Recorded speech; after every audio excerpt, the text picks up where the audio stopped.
Hey, everybody. Welcome back to the Peer-to-Peer Policy Pod. I am Brian Morgenstern here with Sam Lyman. Much to discuss. Kamala replicating the basement strategy of Biden, as well as potentially his anti-crypto, anti-Bitcoin agenda. Ted Cruz coming out talking about his own Bitcoin mining experience. President Trump going live back on Twitter, both with tweets and a long interview or discussion with Elon Musk. Lots to dig into today. Some power news in Texas, which really everybody across the country. Especially. There's a ton to talk about today. So, Sam, where should we get started? Yeah, let's begin with the basement strategy that you mentioned. So, what is the basement strategy? Let's take everyone back to 2020. In 2020, as many might recall, there was a global pandemic, COVID, and the Biden campaign made ample use of COVID to enact a new campaign strategy where essentially they kept President Joe Biden in the basement for several months during the height of campaign season. And they did it under the pretext of COVID protocols. So that worked back in 2020 pretty effectively because the Biden campaign could lean on a heavily sympathetic media to do the heavy lifting for them. They could lean on the media to attack Trump 24/7 while simultaneously downplaying the greatest weaknesses of the Biden campaign. So now it's 2024. We now no longer have an aging septuagenarian running for president, and there's no more COVID, yet we're still seeing the same play from the playbook. The basement strategy. We now have Kamala Harris, who has been put in a metaphorical bunker. She's done no interviews. She's answered all of 5 questions from press since she started her campaign. And mum is the word on the Kamala campaign trail. And so it's the basement strategy all over again. And it's having a great effect, at least according to some polls. Dylan, do you mind pulling up the first story here? So as the mainstream media has astroturfed this support for Kamala Harris, we're hearing news of a blue wall that's forming in some swing states. And then can you go to the next pop-up as well? We simultaneously have gushing profiles of Kamala Harris, such as this Time magazine cover, her moment. It's a puff piece all about the new Democratic contender for president. What's most ironic about this puff piece is that Time magazine reached out to the Kamala campaign asking for comment, and what they heard back was Kamala will not be available for this interview.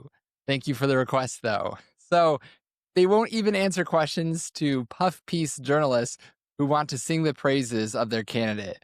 So it's a crazy situation where we now have on Polymarket, we see that the odds for Kamala winning the presidency are 52% to Trump's 45%, a pretty big swing there.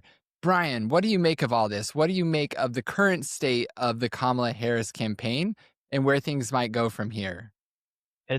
It is such an interesting thing to see what was leading into this campaign, the least popular vice president in modern history. She was completely underwater with her unfavorables. The most common thing people thought about when it came to Kamala Harris was her rambling and bizarre answers to questions, her very strange quotes that she used in speeches over and over again about the significance of the passage of time or about what has been or what can be unburdened by what has been. Just sort of these meaningless platitudes. And then you give it a few weeks, and the media has really done quite a job of remaking her and put it all in context, right? This was after the debate. President Biden, his support cratered because he was so clearly not up to the job. He then drops out because of that. And because he was not going to get reelected because people saw with their own eyes that he's not up to the job. And now all of a sudden he's George Washington.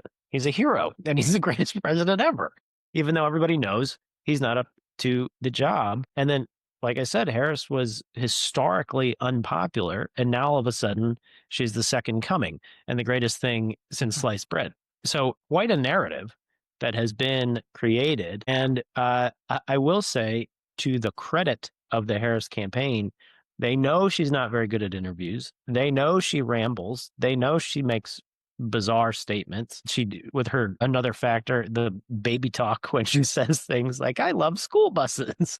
Just a bunch of like random statements. So if that were my candidate, I'd probably advise her to let the media do the heavy lifting for us as well. And they're employing that to great effect. I think, if I were advising the Trump campaign, I would encourage them to spend as much money as possible on ads reminding people of what they thought of Kamala Harris before this media onslaught. What's really troubling is there's still no policy prescriptions.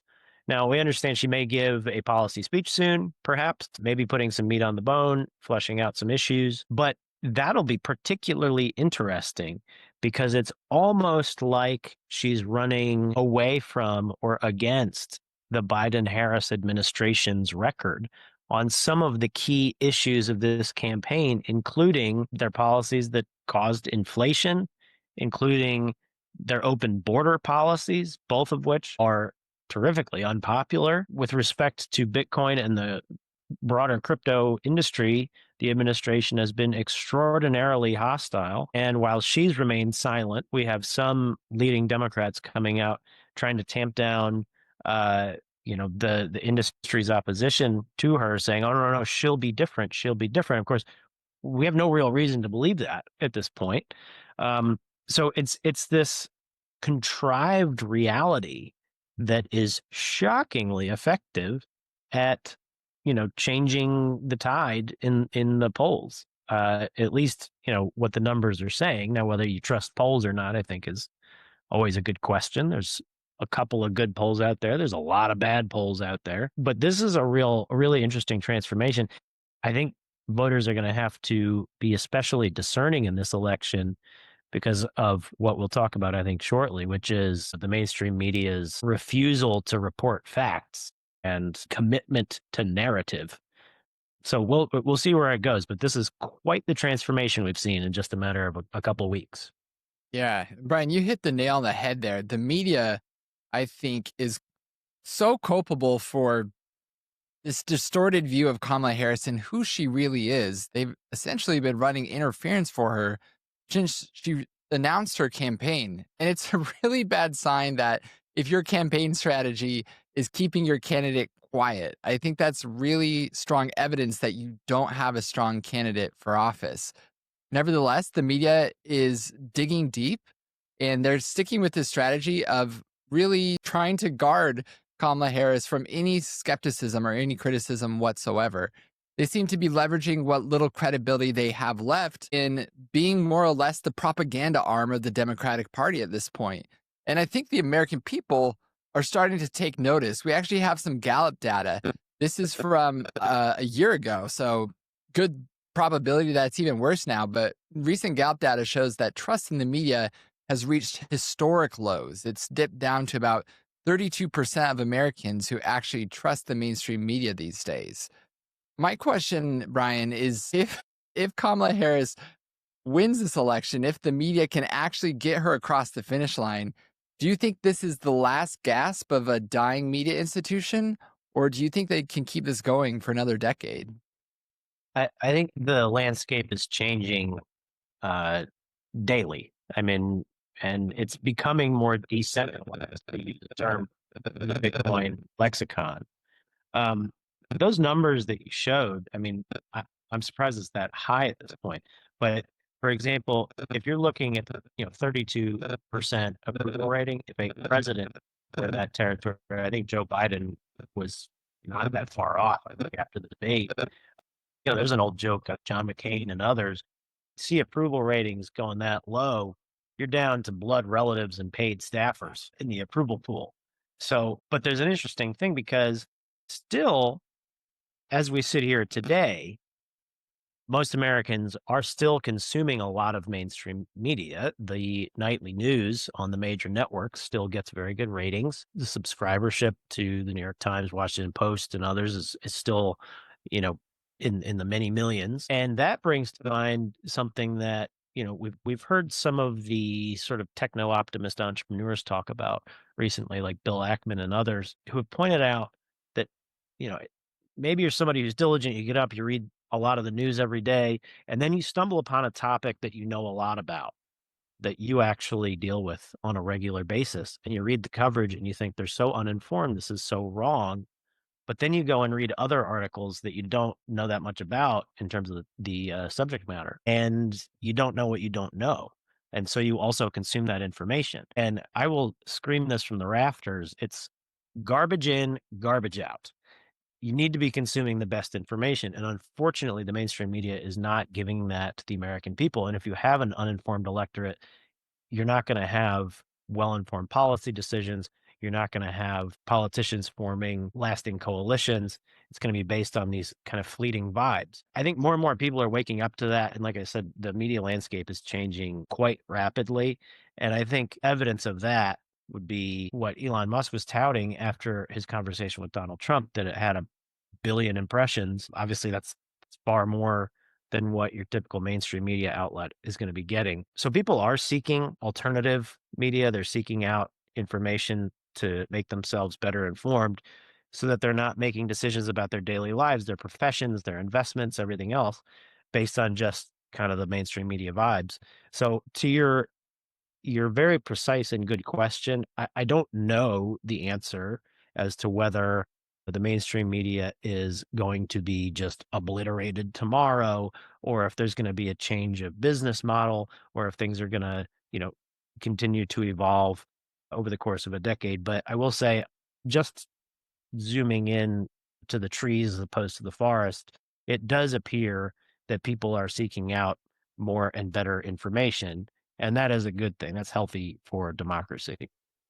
Yeah, Brian, you hit on such an interesting parallel there where we're seeing the dismantling of legacy media as people seek out alternative sources for news and information. And that tracks really closely with the industry we're involved in, Bitcoin. Bitcoin is a way for people to look for another option to save their finances over time. It's for people who are disillusioned with the traditional financial system, who are disillusioned with the inflation caused by the Fed, and who are looking for alternatives. And they found that alternative in Bitcoin. And I think a lot of people are finding an alternative today in X, formerly known as Twitter. And then we had big news this last week with the Orange Man himself coming back to Twitter, Donald J. Trump, in a tweet reminiscent of Michael Jordan's simple two-word press release back in the early 90s after he went to baseball and then came back to the NBA. He had a just two-word press release that said, "I'm back." We saw something similar with Donald Trump just a couple days ago, where he had his first really substantive text tweet in a few years, where he asks, "Are you better off now than you were when I was president?" It is a very incisive question, because I think even if Democrats and people who are more liberal leaning were to answer that question honestly, they would have to admit that, yeah, they were better off, at least financially, in the vast majority of cases when Donald J. Trump was president. And so this tweet was linked to Trump's decision to do a sit-down interview with Elon Musk, the owner of X. This was a wide-ranging 2-hour interview that covered a number of policy areas. And immediately after the interview took place, here was the mainstream media's criticism of what happened during that interview. Do you mind pulling that graphic up, Dylan? It's there? Okay, great. So obviously the mainstream media absolutely hated this interview. I think it shows just how scared and threatened they feel by this emerging business model, where on X, you have a number of independent content creators who can seek out information for themselves. And that information is vetted not by fact checkers necessarily, but by a decentralized fact checking system known as community notes. So X engagement has increased significantly ever since Elon Musk bought it 2 years ago, ever since the mainstream media said that it was dead or dying and that wouldn't last the next year. So this interview really sent shockwaves across mainstream media, across X itself. Brian, did you get a chance to watch this interview, and what did you make of it? And what do you think the implications are for media going forward? Yeah, I listened to almost all of it, to the vast majority of it. I thought it was incredibly interesting because they dove into so many important topics. The assassination attempt and the reforms the Secret Service can make in terms of how they cooperate with local law enforcement. They talked about the border. They talked about the economy. They talked about, they gave a masterclass on inflation and how it happens and what you need to do to correct it. It really was just an interesting conversation. A few of the media headlines, I was looking at that list, and a few, if you're making like a word bubble, a few of the things that jumped out at me, you know, one, they were talking about the egos of the participants as if a billionaire reality TV star and president and the world's richest man and most successful entrepreneur in history, as if that should come as a surprise that they have a little bit of ego. It's not like they talked about anything that seemed particularly egotistical, and not that caught my attention. So that's a weird angle to take. They attacked the effectiveness of X because not that X had uh, problems, but that it was attacked, it was hacked. And that's why the conversation was delayed.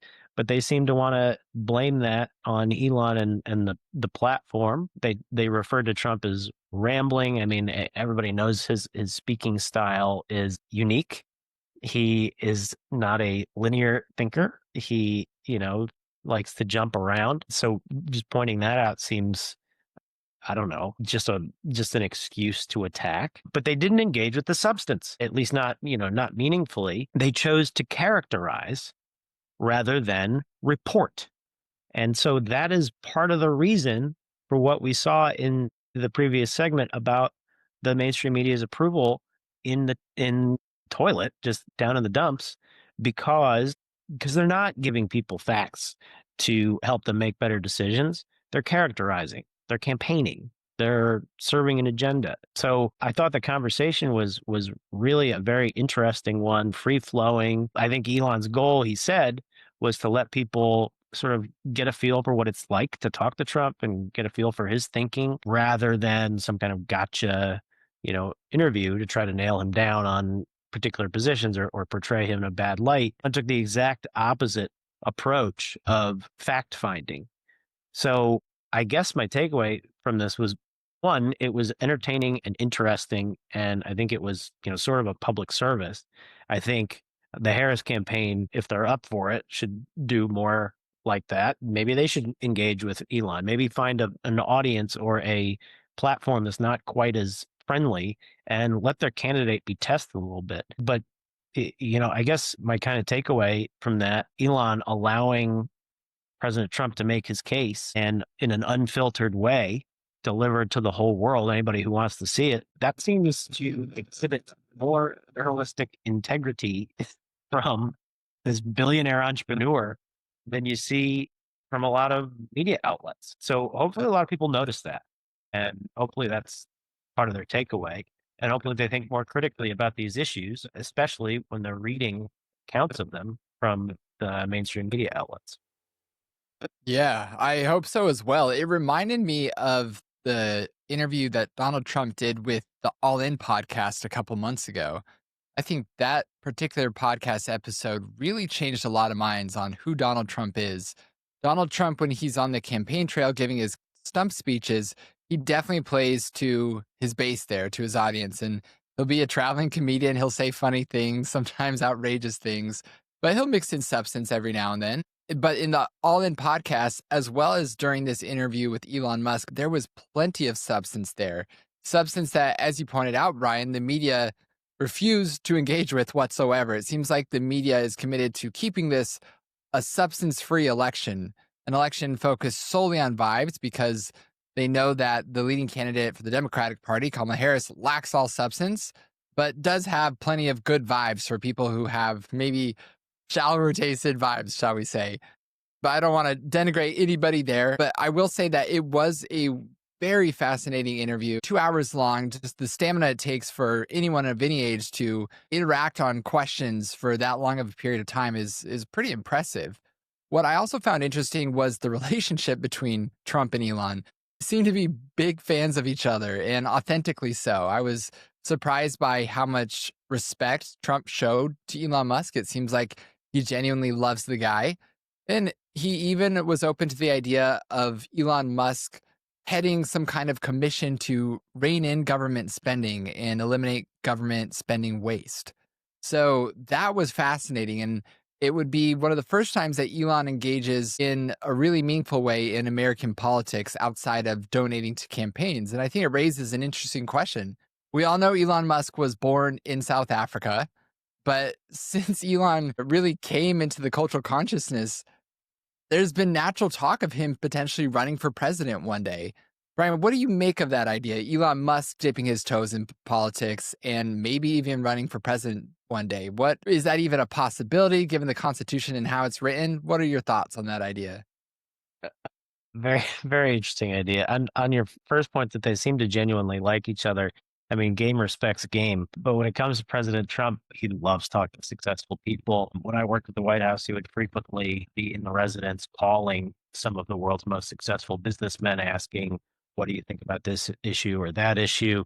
It's been sort of a hallmark of his career as a real estate developer, as a reality star. He loves to keep his finger on the pulse of not just the public and what they're talking about, but what the world's smartest, most successful people are thinking. And it's served him well, I think, to be open in that regard. They both have been Democrats in the past. Of course, the Clintons famously attended President Trump's wedding. Elon has described himself as a moderate Democrat in the past, now sort of changing over to the Republicans because of current conditions, and he's willing to adapt. I think that shows a sign of openness and maturity and forward thinking that I think more politicians would be wise to adopt. To your question of whether Elon could be president, I'll start with the short term and his suggestion of a commission to streamline the government, to make it more efficient, to reduce inflation, to reduce wasteful spending. There have been commissions like that in the past, perhaps not the leaders of the dynamic of Elon Musk. So maybe he would be more successful at that. He certainly was at Twitter.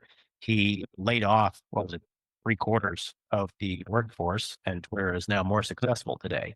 I think you could see, a dramatic downsizing of the government and have it serve the American public better. Having worked in the government, I have no doubt that that is possible and it would be good for the people. I will also echo Elon's mention of, when you start to attack the bureaucracy, you are attacking the matrix at that point, and there will be pushback. They will definitely fight back. You can't attack the swamp and not get bit by the gators. So it's a very difficult task, but somebody really needs to do it because our spending is out of control. Just debt service, defense, and entitlements alone, without the whole rest of the government, cost more than tax revenue for taking it. So we need a dramatic reduction in spending. They mentioned Javier Milei, the new president of Argentina, did dramatic cutting government spending, and they've seen their inflation get under control. So we have a real world model to look at that would be a good idea. It won't be easy to do, but it would be a good idea. Now, as to whether Elon could be the president, currently the president needs to be a natural born citizen, at least 35 years of age. He is not a natural born citizen. So I believe that it would require a constitutional amendment. That we amended the Constitution in the past, obviously. Bill of Rights were the first 10 amendments. I believe we're at 27 amendments. So we've amended the Constitution lots of times in our history. You have to get state legislators to vote on it, or there's a few mechanisms to amend the Constitution. I'll have to refresh my memory on the different ways you can do it. There's been a push for a convention of the states, I know, to look at some additional constitutional amendments. If anybody could organize such an effort and fund such an effort, which would be tremendously expensive, it would be the world's wealthiest individual, the closest thing we have so far to a trillionaire. So, that would be very interesting. I think his talents perhaps will better serve the world staying in the business realm and supporting politicians who support innovation and economic growth and national security. Um, I feel like, having been in the political world, the president of the United States has a lot of power, but so does the world's richest man and the world's most successful entrepreneur. So I think it's a matter of, probably the way he thinks about it is, how can I have the greatest impact? And I don't know that he's convinced that the greatest impact would be had in the political realm. Like I said, he used to be a moderate Democrat. Now he's supporting Trump. Maybe someday conditions change. He wants to switch back. Not to say you can't flip flop again, but that alone could be a challenge in the political space. His candor on social media Uh, could be a bit of a political liability. I don't know. He may prefer to be talking to his audience of investors and Tesla owners and X users than wading into the very messy world of politics. I don't know. But at the very least, it would probably take a constitutional amendment, which would take up a tremendous amount of time and money and effort on his part that I'm not sure he'd want to get away from his businesses that much to do it. So I'm skeptical of any Elon for president pushes. But who knows? Stranger things have happened. The host of The Apprentice got elected president. The greatest Twitter troll in the, if there were a Hall of Fame, he is in the WWE Hall of Fame. But perhaps the greatest reality star and Twitter troll and real estate developer got elected president. So stranger things have happened, but I am skeptical. Yeah. Well, and you make an interesting point too about attacking the matrix. When you're the president of the United States, whether you like it or not, you're very much in the matrix at that point. And there's a question of whether it's best to attack the matrix from the inside or from the outside. And it seems like Elon has been very effective at attacking it from the outside up to this point. And he's also had a really meaningful impact on people's lives working outside the organs of government. A really good example of that is Starlink. We've seen recently that the federal government has spent tens of billions of dollars to try to get broadband internet to rural America, whereas Elon Musk almost single-handedly has done that already through Starlink. Through Starlink, he's brought Wi-Fi to the world, and he didn't require any government apparatus or any taxpayer money to do that. And he's already promoting freedom in really meaningful ways outside of government. And he's arguably doing it much more effectively than he could inside of government. And, I've heard this idea floated that Elon's long-term plan is just to help everybody get off the grid. And he's doing that in a number of ways. Let's talk about Tesla for a second. Tesla is an electric vehicle company, but also a battery company. And they have batteries and solar panels through Tesla that you can effectively electrify your own home just through the solar panels alone.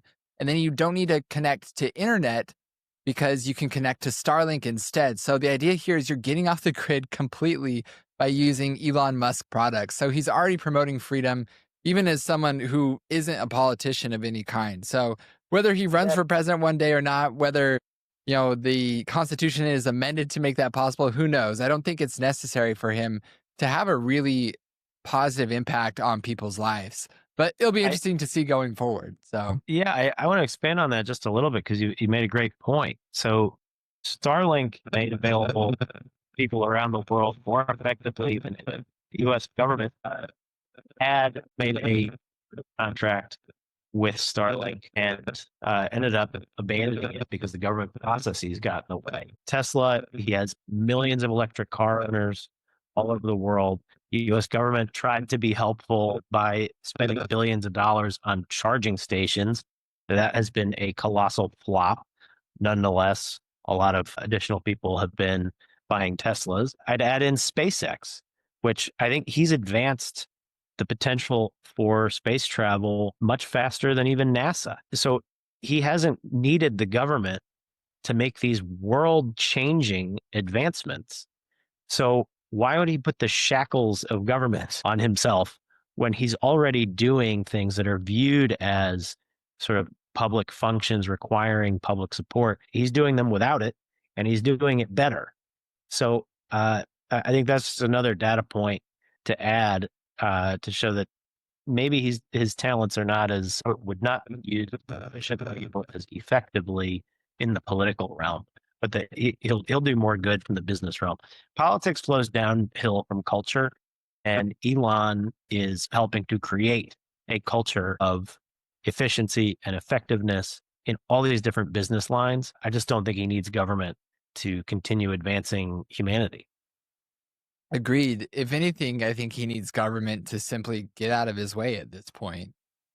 Tesla and Starlink are helping people get off the grid. And as you point out, SpaceX will one day help people get off the planet. So he is promoting a lot of technologies that are expanding freedom on a scale we've never seen before. And he's doing it all outside of the apparatus of government. That's huge.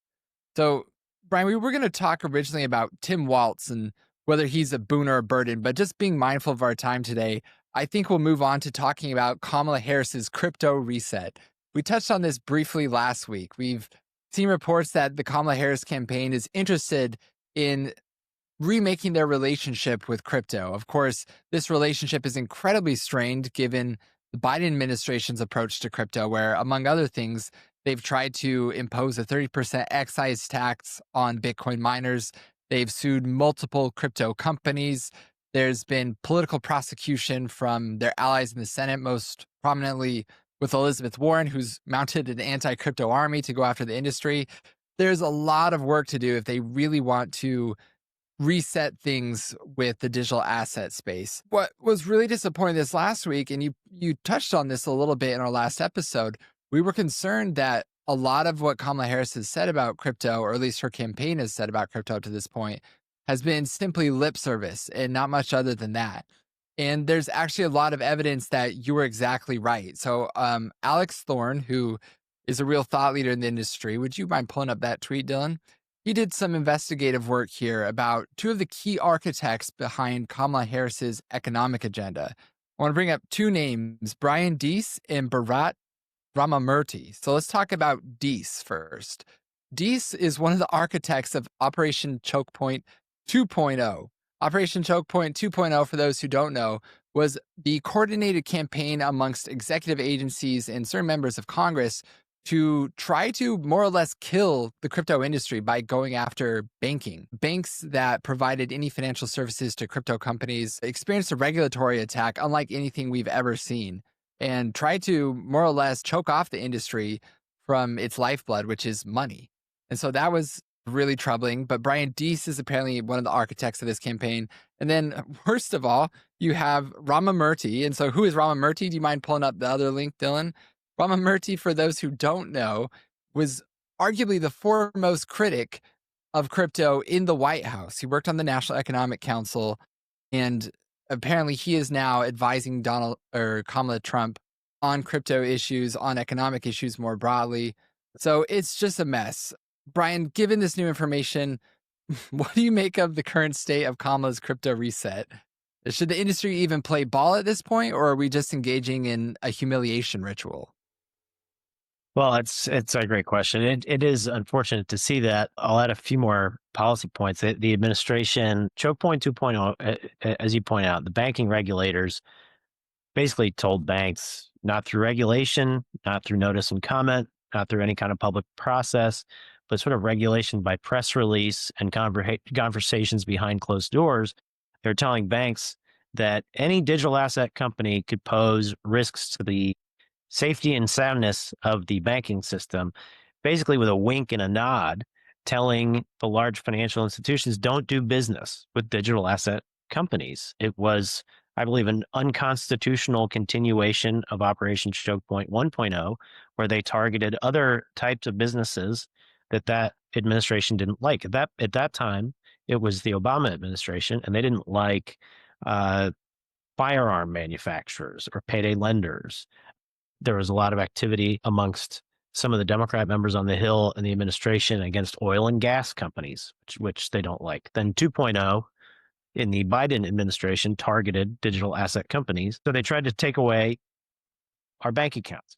There were banks saying, we can't do business with you, even if it were just having a checking account to run payroll, basically a no risk proposition.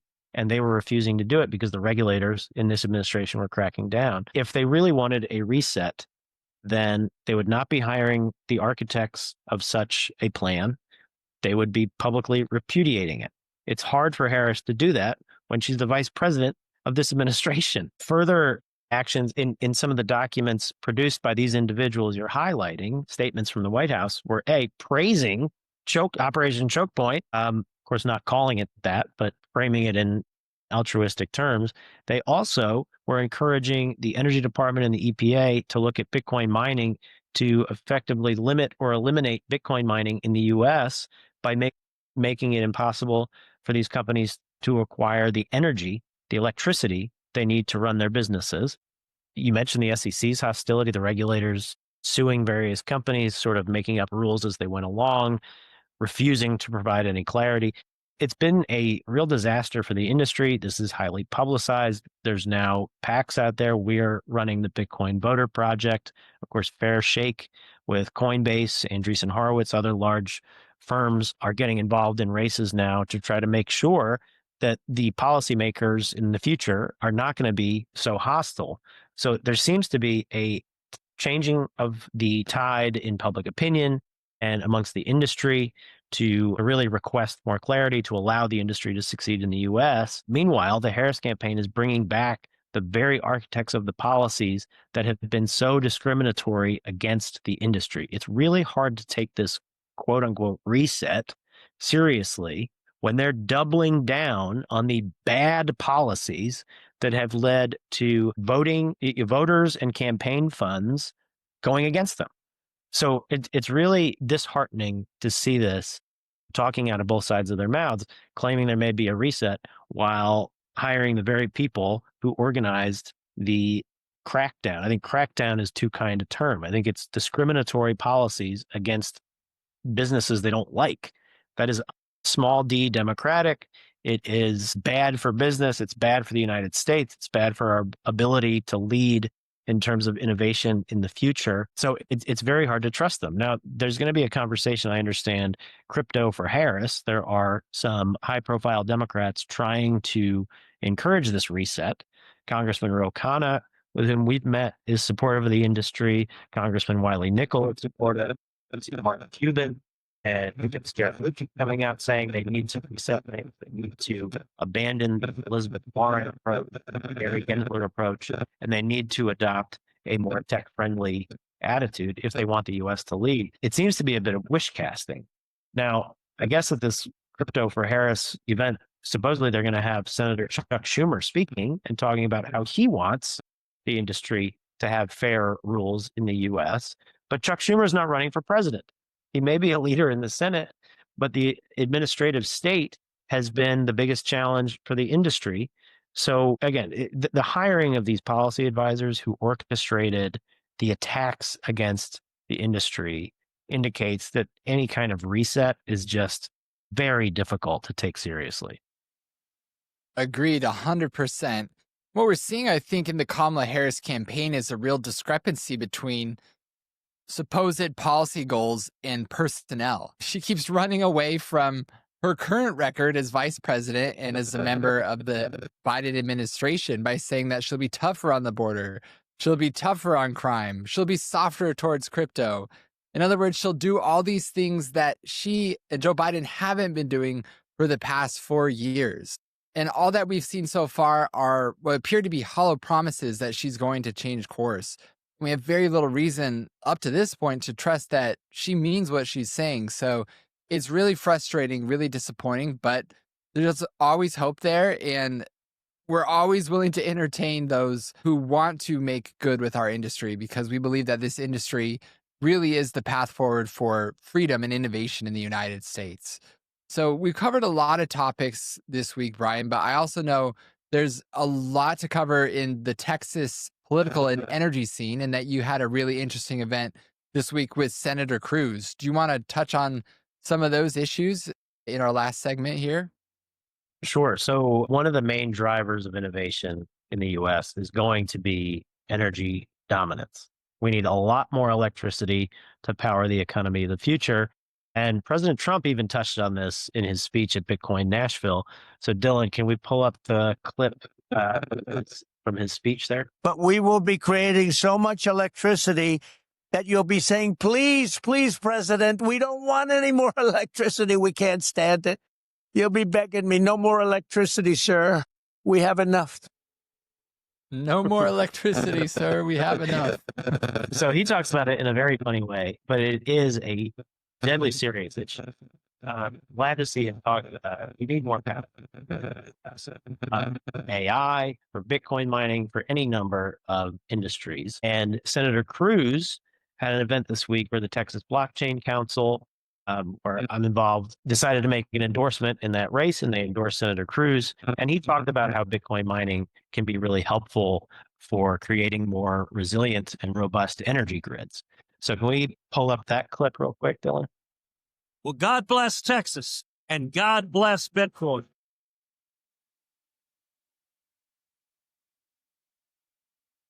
Bitcoin is a reservoir of power, a safety blanket for the state of Texas. As we stand on the cusp of a new era of financial innovation, it's crucial that we have leaders who understand the importance of maintaining an environment where innovation can prosper, free from unnecessary government intervention. It is because of Senator Cruz's leadership that the Texas Blockchain Council has decided to endorse Senator Cruz in his upcoming race for re-election. I am proud to stand with the Texas Blockchain Council. I'm proud to stand with Bitcoin miners and all of crypto in the state of Texas. This was a really important event because the Texas energy grid is always in the news. They need more power in Texas because it's a growing state for business, for people moving there. And what he was pointing out is that Bitcoin miners can be really helpful for stabilizing the energy grid. They will buy power off peak when others won't necessarily use it, which is helpful for generators of energy. It helps them plan and it helps them make the economics work for new energy development. And simultaneously, because Bitcoin miners are flexible, they can make power available at peak demand so that consumers don't experience disruptions, especially important in Texas. If you have 115-degree heat, everybody needs their air conditioning. That means you're going to have very high demand. So Bitcoin miners help develop the power that the state needs, and then they can give it back when it's necessary. It's decentralized. So critically important point there from Senator Cruz. Very wise of the Texas Blockchain Council to endorse him because he is one of the few policymakers that understands this. And we need more voices like that in the Senate. I hope there's Republicans and Democrats who start to adopt his positions. While we do need a ton of electricity, President Trump is right. We also don't want to be Chicken Little and act like the sky is falling. So there's one other piece of optimistic information I just wanted to make people aware of. Dylan, I don't know if you have my tweet that I had posted on this issue, but if you have that, you could throw it up. There you go. So there was an estimate that because of all this tech growth in Texas, they're going to increase their peak demand from 85 gigawatts to 150 gigawatts just by the end of the decade. This would be basically meeting the growth that has happened over the past 100 years in the next 6 years. Well, it's not that dramatic. It's really not. So there have been some researchers at Inveris and the University of Texas at Austin who have looked at this, and they found that that estimate is dramatically overblown. And it is because the interconnect queue, number one, is overestimated because people test speculative or aspirational projects that might not necessarily come to fruition. And in fact, Inveris estimates that the real demand between now and the end of the decade is probably closer to 93.5 gigawatts. That's a 10% increase as opposed to a 76% increase. So we do need more power, but we don't need to act like the sky is falling. That's a critically important point. The other one I would reiterate is with Bitcoin mining, you have a flexible load that's going to help develop new energy and then help stabilize the grid by being able to toggle up and down when you hit peak demand. So a lot of reason for optimism. We need more electricity for the economy of the future. President Trump is right. I hope indeed very soon we are begging him for no more electricity. We have too much electricity. I don't think that'll happen because becoming energy dominant really is necessary for the future. But we need to be responsible. We need to develop more energy, but we don't need to freak out. There are almost 400 gigawatts of power development in the interconnect queue. Even if you accept the really high estimate of demand at 150 gigawatts, the generation side of the queue dwarfs the demand side. So that's again why Bitcoin miners are important, because you can monetize that off-peak energy, make sure that the economics are going to work for new power projects, and that'll help Texas to be stronger in the future. And really, it can be a model for all of America. So very important issue. Energy is going to be, I think, certainly a top 10 issue, maybe higher than that in this campaign. And I'm very glad to see at least President Trump and Senator Cruz talking about it and hopefully urging policymakers to make good decisions, sound decisions based on accurate information and not inaccurate information. You can't be rationing electricity, deciding who gets it and who doesn't. That's not the way to go. We need that abundance mindset of there will be plenty of power for everybody. We can do it, but we have to do it based on real facts and information, not speculation or just hair on fire breakdowns. So very exciting event this week with Senator Cruz, following the very exciting events with President Trump. I hope the Harris campaign is paying attention. Come on in, the water is warm. We need more power, and we need our government to allow that power to be built. So good facts coming out this week. Wanted to make sure we share that. Yeah, that's really good stuff, and important too, because there's so many misconceptions about Bitcoin's impact on the grid, especially in Texas. And so the fact that we have Senator Cruz out there clearing up a lot of those misconceptions is critical to policymaking within the state. So I'm really glad he was there doing that. And Brian, something we've touched on a lot on this podcast is what you mentioned, the energy abundance versus the energy scarcity mindset. I think Trump has really found a political winner in hitting on the theme of energy over and over again. Please, Mr. President, no more electricity. It's such a winner because energy is the base layer of our economy. It's what powers AI innovation. It's what powers transportation. It's what powers really all of our electronic services across an economy that is more and more digital every day. And the fact that you have some policymakers out there who are actually arguing that we should decrease our energy usage or that we should scale it back or we should switch over to energy sources that are intermittent and much less reliable is insanity, because you're just making less firm what is the base layer of our economy. And so this all hands on deck approach to expanding our energy capacity, I think, will not only benefit our economy, but something you've mentioned too in the past, it will bring down inflation too.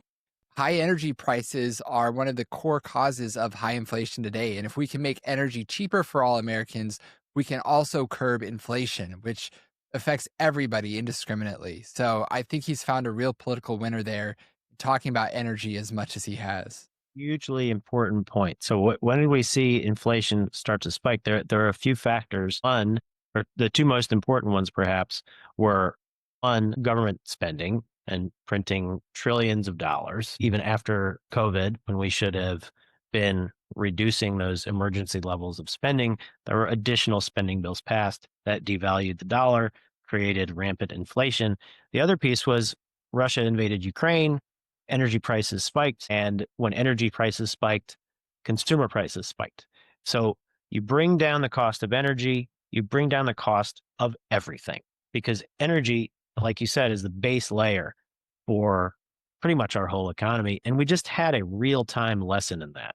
So I hope policymakers take away that we should have abundant power, not just for the United States. We should be exporting LNG again in a robust way to Western Europe. That will strengthen our allies. It will weaken our adversaries like Russia, and it will make the American economy much stronger and more resilient. So hugely important issue. Glad we got to touch on that.